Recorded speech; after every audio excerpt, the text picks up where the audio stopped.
Assalamualaikum warahmatullahi wabarakatuh. Bertemu lagi dengan saya Rian Irawan Haryadi, founding dari ahlicoding.com. Pada hari ini kita akan membawakan materi mengenai membongkar kecurangan pemilu 2024 episode ketiga. Sebelumnya Anda telah menonton episode 1 dan 2. Jika bagi Anda yang belum menonton, Anda bisa melihatnya di link deskripsi di bawah ini. Saya cantumkan di bawah episode 1 dan 2. Baik, untuk episode yang ketiga ini, saya akan membawakan materi mengenai The Hidden Script. Ya, The Hidden Scripts sebagai sebuah masukan untuk digunakan dalam hak angket ya. Seperti bagaimana yang Anda ketahui ya, beberapa hari yang lalu kita mendengar dari media ya, pada akhir bulan Februari 2024 ini, 2 minggu setelah pemilu terjadi banyak keresahan karena kebanyakan tuduhan curang kepada pihak lawan kepada satu pihak lainnya di pemilu Indonesia di 2024. Nah, kemudian beredarlah mengenai tuntutan digital forensik ya, tuntutan digital forensik kepada KPU sebagai penyelenggara pemilu di Indonesia.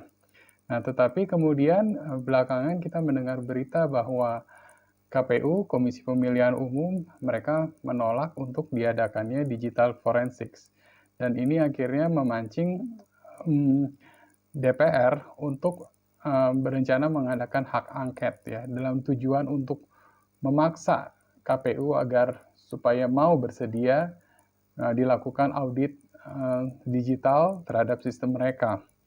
Karena segala keresahan yang mencakup mengenai perhitungan rekapitulasi suara pemilu 2024 dan juga terutama ya sistemnya mereka yaitu Sirekap ya, yang menimbulkan banyak kontroversi karena terlihat sekali jelas di depan mata ya, di depan mata umum banyak error-error yang sebenarnya tidak perlu tapi muncul seperti kesalahan penginputan nomor, dan itu semua diakibatkan bukan lebih kepada faktor human error tapi lebih ke faktor kesalahan program, malfunction program, atau bisa jadi itu ada kesalahan desain atau fatal design istilahnya. Nah, pada podcast kali ini saya tidak akan terlalu banyak menyentuh ke ranah politik ataupun efek lainnya ya. Saya akan lebih fokus kepada ya bagaimana menjelaskan digital forensik itu kepada Anda, dan apabila memang ya untuk politik ini ya ingin mengadakan hak angket, maka masukan-masukan ini bisa digunakan dalam pengajuan hak angket nanti ya. Ada beberapa pertanyaan kritis yang akan saya bawakan di sini yang untuk disampaikan kepada kawan-kawan yang ada di DPR sana untuk ditanyakan kepada KPU. Dan pertanyaan-pertanyaan ini sangat berkaitan dengan istilah-istilah digital dan istilah-istilah teknik yang berkaitan mengenai Sirekap. Nah, selain itu juga di rekaman kali ini saya akan menerangkan secara bahasa sederhana ya, sesederhana mungkin bagaimana step-step dari audit digital itu berlaku ya. Saya akan terangkan secara garis besar saja karena memang ini adalah sebuah pekerjaan bagi profesional ya untuk menyelenggarakan audit digital ini yang hanya bisa mungkin hanya bisa dijalankan oleh seorang programmer profesional atau seorang DevOps atau seorang database administrator atau seorang ahli security IT profesional. Tapi semua ilmu-ilmu itu akan saya rangkum dan akan saya terangkan kepada Anda. Baik, mari kita mulai. Yang pertama, jika Anda ingin melakukan yang namanya audit digital, apalagi kepada KPU ya, KPU adalah sebuah institusi negara ya, Republik Indonesia, yang berarti Anda tidak bisa dengan mudah begitu saja memaksa mereka ya untuk agar mau diaudit walaupun oleh auditor independen. Jadi di sini kita memerlukan beberapa syarat ya, supaya kita bisa melakukan pekerjaan ini. Nah, sebenarnya kita balik dulu kepada definisi dari audit digital itu sendiri. Audit digital itu sendiri itu apa sih ya? Ya, jadi saya terangkan dulu secara bahasa sederhana ya. Jadi audit digital itu adalah proses pengumpulan ya, terus interpretasi dan analisis dari bukti-bukti digital pada suatu entitas sistem digital ya. Jadi ingat yang harus dilakukan adalah pengumpulan, analisis dan penyelidikan dari bukti-bukti digital. Nah, dari satu sistem, yaitu yang kita saat ini adalah Sirekap dari KPU. Nah, mengenai bukti-bukti digital itu nanti akan saya terangin seperti apa. Nah, tapi pada intinya digital forensik adalah penyelidikan keseluruhan terhadap bukti-bukti itu. Bukti-bukti itu bisa berupa file keras atau bisa juga file lunak, maksudnya ya software gitu ya, software atau enggak dokumen-dokumen kertas. Jadi intinya digital forensik ini adalah penyelidikan menyeluruh ya untuk mencapai suatu tujuan. Nah, tujuan kita saat ini apa? Tujuan menyelenggarakan digital forensik ya. Jadi kalau misalnya kawan-kawan lihat ya pemilu 2024 ini kan sudah menimbulkan banyak sekali kontroversi ya. Ya yang Anda lihat di media gitu kan. Banyak angka-angka yang berubah dan itu sebenarnya bukanlah diakibatkan oleh human error kebanyakan, tetapi memang oleh kesalahan sistem program. Jadi artinya di situ ada malfunction, ya, ada program yang error di sana. Saya tidak mau menyinggung apakah ini disengaja atau tidak, itu nanti bagaimana hukum yang menyelidiki. Tapi intinya di dalam program Sirekap ini ada sesuatu hal yang malfunction. Kenapa bisa terjadi malfunction? Karena terjadi kesalahan program atau baik sengaja maupun tidak disengaja. Sebagaimana yang Anda ketahui, program itu dibuat dengan menggunakan baris kode atau code line yang diletakkan di dalam file yang disebut kode sumber atau source code. Nah, dari kode sumber ini, di situ ada instruksi pemrograman ya. Anda bisa membuat program dengan bahasa apapun, ya bahasa pemrograman seperti PHP, C++, JavaScript, terus Python, Golang, apapun lah yang anak-anak muda sekarang sudah pelajarin ya, banyak ya. Nah, tapi pada intinya sama. Program adalah kode instruksi yang harus dijalankan ya di server di KPU ini. Nah, kenapa ini terjadi kesalahan program? Kesalahan program itu terjadi ya karena ada script yang membuat itu salah. Jadi tapi masalahnya di sini kita tidak tahu apakah script itu memang sengaja dimasukkan ataukah itu tidak disengaja dari pihak luar, maksudnya hacker gitu yang menyerang ini. Nah, inilah fungsinya digital forensik ya.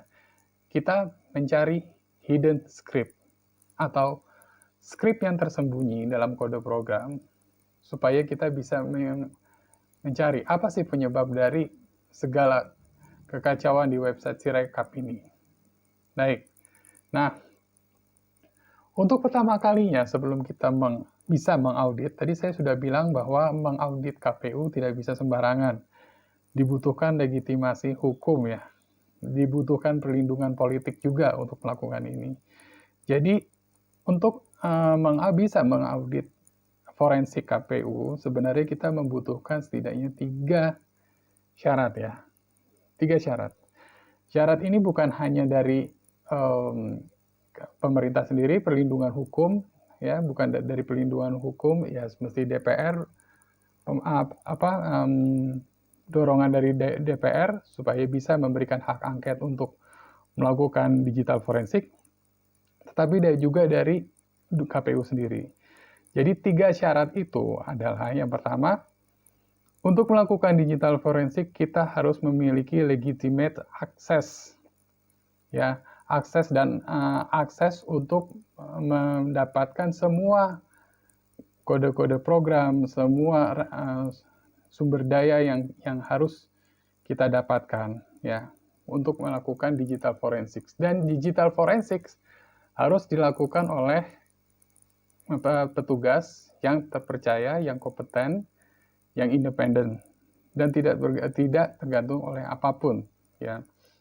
Jadi mereka adalah orang profesional seperti profesi yang tadi saya bilang, baik itu programmer profesional, ahli database, terus kemudian DevOps, ahli security jaringan. Mereka harus adalah tim yang benar-benar independen, auditor profesional, dan dibantu oleh yang membuat program ini tentu saja. Itu syarat pertama, kita punya akses dan perlindungan hukum, sehingga kita bisa mengakses dan mendapatkan bukti-bukti yang kita perlukan. Syarat kedua tentu saja, mau tidak mau, untuk menjalankan audit digital ini dibutuhkan persetujuan dan kemauan, goodwill, itikat baik dari KPU itu sendiri untuk mau membantu dan memberikan semua data-data yang kita perlukan, terutama bukti-bukti digital, seperti log file, terus kemudian audit trail, kemudian tracer, terus kemudian bukti-bukti riwayat lainnya, seperti riwayat keamanan, riwayat akses, dan juga dokumen-dokumen pendukungnya lainnya. Ya. Tanpa adanya ini, tanpa adanya persetujuan dan kemauan baik dari KPU untuk membantu adanya audit forensik ini tidak akan berjalan. Ya. Jadi KPU harus bersedia untuk diaudit. Ya, tentu saja ini yang kedua. Ini adalah syarat yang paling utama. Nah, syarat yang ketiga adalah tentu saja, ya, entah apapun yang terjadi sebelum syarat satu ke kedua, syarat ketiga ini harus ada. Syarat ketiga adalah kita, ya memang syarat kedua KPU adalah bersedia diaudit. Tapi syarat ketiga, ada kemungkinan sebelum bersedia diaudit, KPU tidak bersedia diaudit. Karena itu mereka melakukan sesuatu pada bukti-bukti digital yang ada. Misalnya mereka menghapus atau mendelete-nya. Dan ini juga fatal, ini berbahaya sekali. Jadi karena itu syarat ketiga untuk bisa melakukan audit forensik adalah tidak ada bukti yang sudah dihilangkan. Jadi kayak bukti-bukti file, bukti-bukti riwayat, bukti-bukti database, source code, itu belum ada yang diubah atau di-delete. Jadi masih sama seperti keadaan aslinya ketika error itu terjadi. Ya, kalau itu sudah berubah, kalau bukti-bukti itu sudah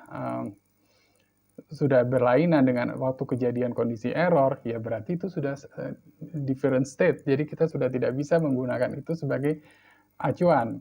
Ya, karena kan bisa jadi sebelum proses audit ini berlangsung, KPU udah buru-buruan memperbaiki file source code-nya, sudah memperbaiki dokumentasinya, programnya, terus jaringannya, dan bisa jadi juga mereka sudah menghapuskan bukti-bukti log keamanannya. Dan kalau itu yang terjadi, ya itu kondisinya berbeda sekali. Dan saya tambahkan kepada Anda bahwa penghapusan barang bukti digital itu memiliki konsekuensi hukum tersendiri. Ya. Menurut pasal 221 KUHP dan pasal 226.2 KUHP, penghilangan barang bukti atau penghancuran barang bukti digital ini bisa dikategorikan perbuatan melawan hukum. Ya, jadi apabila di dalam kondisi di audit forensik dan barang bukti digital berupa file-file, database, source code itu diubah, dihancurkan, dihilangkan, maka pelakunya bisa terancam pidana di sini. Dan lagi pula untuk seorang profesional IT, seorang auditor profesional, dia bisa mengetahui apakah barang bukti digital itu sudah masih asli, masih original pada keadaan di error state, atau sudah dirubah, sudah dihilangkan, atau sudah diganti. Jadi, nah ini harus hati-hati ya, kalau misalnya kita akan diaudit dan kita kemudian mengubah barang bukti digital, itu pasti bisa ketahuan oleh auditor profesional. Jadi kita hati-hati aja di sini. Ini apa pasal-pasalnya?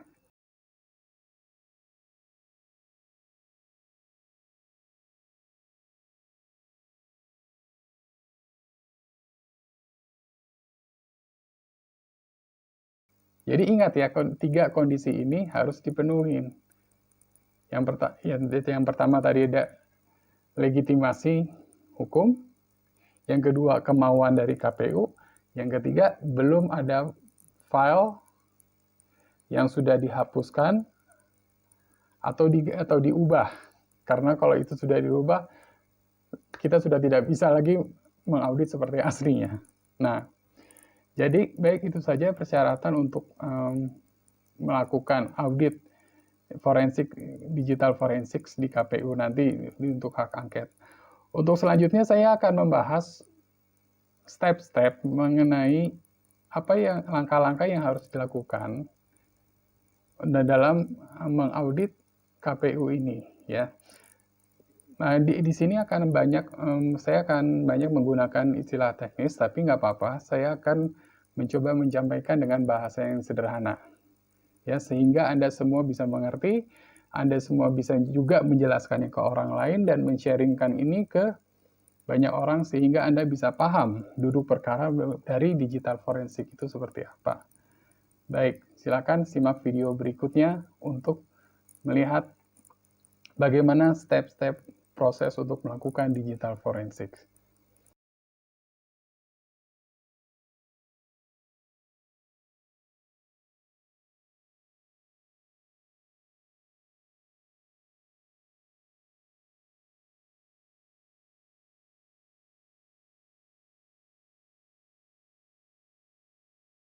Pada episode keempat nanti, saya akan menerangkan langkah-langkah yang diperlukan untuk audit forensik secara garis besar. Ada 7 langkah yang harus dilakukan di sini. Yang pertama adalah 1. Memiliki akses ke segala sumber daya, yaitu mengakses segala perangkat lunak dan perangkat keras yang diperlukan untuk proses auditing ini. Misalnya kalau perangkat keras itu CPU, cloud, hosting, server, kemudian kabel jaringan, dan segala macam. Nah, yang kemudian yang disebut perangkat lunak, contohnya adalah file-file seperti database, source code, metadata, dan file-file log, ya, catatan-catatan transaksi harian, jurnal, dan segala macam. Nah, kemudian yang kedua, kita mempelajari semua dokumentasi, baik dokumentasi soft paper maupun hard paper. Ya, di sini mungkin Anda masih bingung apa perbedaan antara file dokumentasi dengan file sumber daya, resource, ya. Jadi, kalau file dokumentasi itu dikerjakan oleh manusia, dibikin oleh manusia. Jadi kayak misalnya dokumen TSD, terus dokumen FSD, business process, itu disebut dokumentasi. Nah, itu yang dikerjakan oleh manusia. Sedangkan kalau file-file seperti kecuali source code, ya, seperti database, kemudian log file, terus kemudian catatan tracer, itu semua dihasilkan oleh mesin. Jadi mesin menggenerate semua catatan-catatan itu. Baik.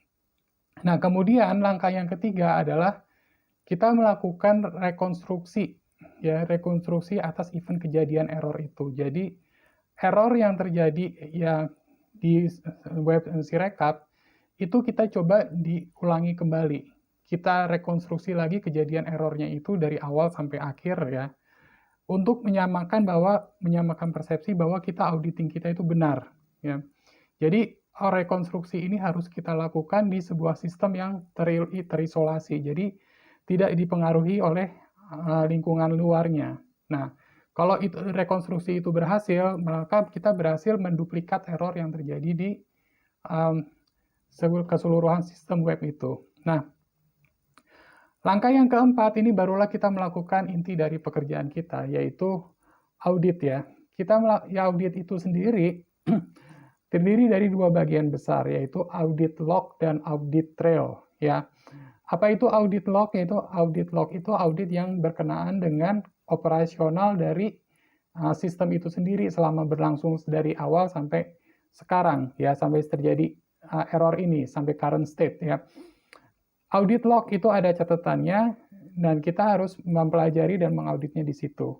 Nah, kemudian kalau audit trail adalah sesuatu yang berhubungan, segala sesuatu yang berhubungan dengan koneksi jaringan, terus kemudian akses dari dan ke aplikasi tersebut. Jadi kalau ada siapapun yang mengakses, kemudian ada intruder atau ada hacker yang masuk ke dalam situ, itu bisa di-trace dengan menggunakan audit trail ya, atau audit jejak ya. Nah, itu ya langkah yang keempat ya. Langkah keempat ini adalah inti dari kegiatan kita, yaitu melakukan audit forensik dari Sirekap itu. Nah, dan tentu saja tujuannya adalah kita menemukan bug atau hidden script ya, atau script atau program yang menyebabkan kekacauan perhitungan dari website Sirekap itu sendiri.